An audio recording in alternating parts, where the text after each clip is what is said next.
Hey guys, and welcome back to Schneid's 15.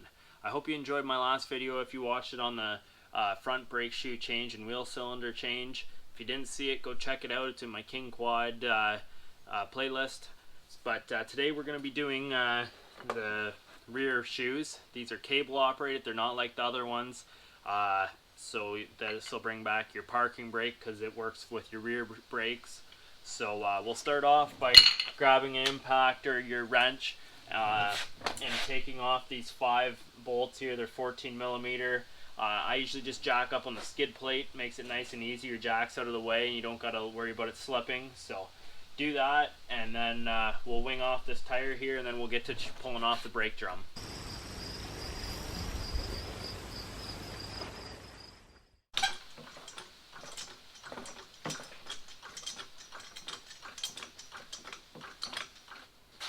What I forgot to say is start with your right rear because you only have one rear brake drum. The other side you do not have brakes on. Since your axle's tied together in the back always, it brakes them both evenly.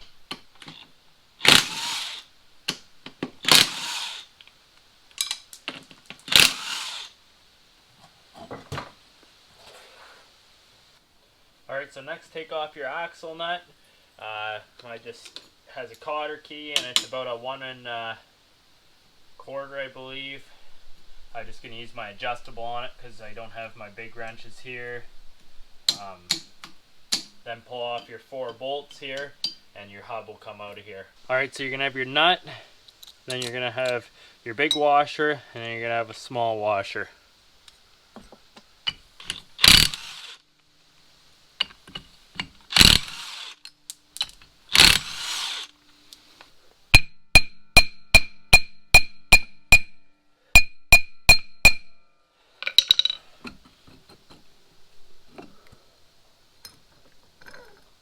So now with your hub off of there, go and take a 10 millimeter socket and go around all these.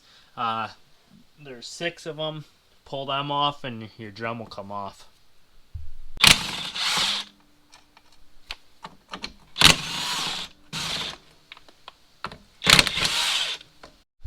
Alright, with all your bolts out there, come up top here. There's a slot right here because you won't get this apart. There's a slot for your screwdriver. You can get in there. There we go, we're off there. Your cover's off there. Now we're gonna get to our drum here. And look at that, everything's got it. Alright guys, so your brake shoes just sit in here like this. And I see that there's 2 holes right here and here. And same with the other shoe. So I imagine there's just 2 springs that hold together because there's a notch, a lip right here, and down here to hold this in so it doesn't have to have a hold down on it, I imagine, from having it come out. I imagine they just hold to each other. But I'm going to have to look at a parts diagram just to see. And I imagine I'm just going to have to get 2 springs here. So that'll be it for today. In this next clip, it'll probably be tomorrow or the next day. I'll get some springs for in there. I got some miscellaneous ones at work that I could probably take out of my miscellaneous bin there and use for this. If not, I'll get some. But I think that's all that's required is just the springs here. But we'll look at a parts diagram to make sure we're doing it right because you don't want to mess up your brakes. Anyways, we'll see you then. Alright guys, so it's the next day now. I ended up getting 2 springs out of work here and here. I got the top one in, and then the bottom one you simply just hook in here and then hook in on the other side here. I gotta alter this, or sorry, this is the wrong one. I got another one, but just put your 2 springs on and your shoes are good, and then you can go ahead and you can slap your drum on over top of there. And if this is too big, you're going to have to adjust your cam back, which is out the back here. There is just your linkage, but your actual adjustment is up underneath the pedal. I'll show you here in a second. So your adjustment, if you have to loosen it off, is right there for your pedal. So you probably slack that off. Mine's just so it's good. They're tightened up pretty good, but I'm going to loosen them off a bit so I can get it on. Alright, so with our brakes adjusted, you can now take, like, you got to leave this like that. Then you can take your drum here, or the drum cover I should say. You can go ahead and put that back on, this tit that you had on the top before. You can put to the top again.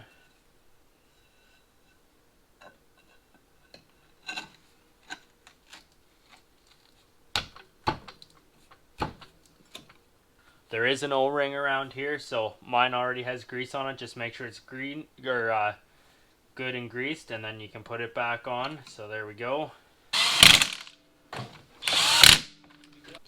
Alright, and then again, once you have your studs in here, get this lined up. It can be a little bit tricky to get through your second wheel bearing in there, but get it going. There we go, and then you can get your 4 nuts on here. They just got to be pulled through just so far, so you can get those on. So we'll put those on and tighten that up. Actually, don't forget these washers. And then we'll throw our wheel back on. Alright, now tighten up your axle nut. I just bring it until it kind of bottoms out and you feel it snug up. Gotta use my handy dandy pipe wrench here because my big wrenches are at work. So once that's done, then you can go ahead and throw your wheel on.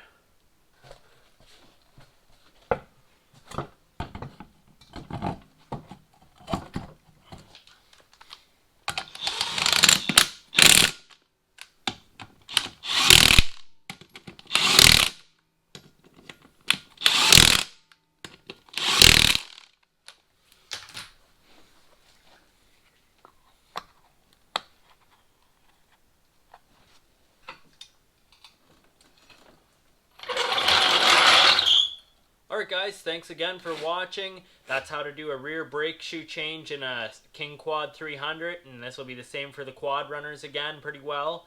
So thanks again for watching, and please give me some feedback on how you like my new camera and microphone. I hope it's bringing you better audio quality and video quality. I had lots of problems focusing with my other camera, so hopefully this one resolves that issue. I'm going to try it for a bit, and hopefully it's good, and I'll keep shooting with it. I do have the potential to go up to 4K video, but I don't want to just because it takes so long. It takes a lot of time for a lot of people to load, and if I don't need to shoot in that high a quality, it just makes it a little bit easier.